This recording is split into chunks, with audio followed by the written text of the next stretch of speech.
আমরা এটাকে একদম হাওয়ায় মিশিয়ে দিতে চাই।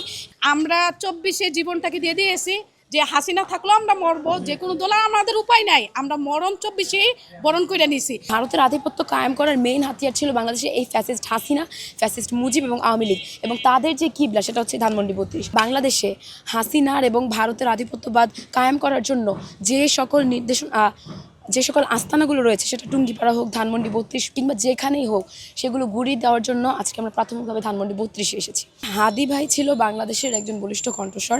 তিনি ভারতের আধিপত্যবাদ বিরোধী একজন আমাদের কণ্ঠস্বর ছিল, বিপ্লবী ছিল। তো আমি মনে করি সেক্ষেত্রে অবশ্যই তিনি চেয়েছেন ভারতের আধিপত্যকে রুখে দিতে।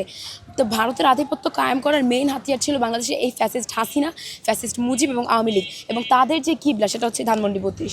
তো প্রথম পর্যায়ে আমরা যদি ধানমন্ডি 32-কে ঘুরিয়ে দেই, তাহলে অবশ্যই আমি মনে করি তাদেরকে প্রতিহত করা হবে এবং হাদি ভাইয়ের অ্যাটলিস্ট একটা স্বপ্ন হলো বাস্তবায়ন হবে।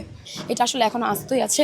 আমরা চাই একদম নিজ থেকে এটার কোনো অস্তিত্ব মুছে ফেলতে, যাতে কোনো দিন আর বাকশালীরা, আওয়ামী লীগরা আর এখানে পুজো করতে না আসতে পারে এবং কোনো দিন আর এখানে আধিপত্যবাদের মতো কোনো কিছু কায়েম করতে না পারে। আমরা এটাকে একদম হাওয়ায় মিশিয়ে দিতে চাই এবং এটা সহ বাংলাদেশের টুঙ্গিপাড়ার মধ্যে যে তাদের যে আরেকটা কিবলা রয়েছে, সেটাকে আমরা পুরোপুরিভাবে ঘুরিয়ে দিতে চাই।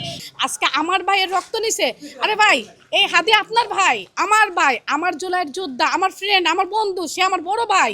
আপনারা প্রত্যেকটা মানুষ এগিয়ে আসেন। ধানমন্ডি 32 আমি 5ই ফেব্রুয়ারি বলছি তখনই যে এইটা আমরা পাবলিক টয়লেট বানাবো। কোনো দাগি আসামির আমরা এই রাষ্ট্র তাদেরকে বাস করতে দেবো না। আমরা এই দেশে এদেরকে চাই না, আমরা ভারত, দিল্লি এদেরকে পাঠাই দেবো। এদের বিচ্ছিন্ন তো কোনো জিনিস আমরা রাখতে চাই না। আমরা আমাদের যে কার্যালয়ে যে আমাদের ভাইয়ের আসামি এখন পর্যন্ত কোনো কিছু করতে পারে নাই। এই স্বরাষ্ট্রমন্ত্রী সে কি ভাই? স্বরাষ্ট্রমন্ত্রী ওনাকে কে বানাইছে? কিসের জন্য উনি হয়েছে?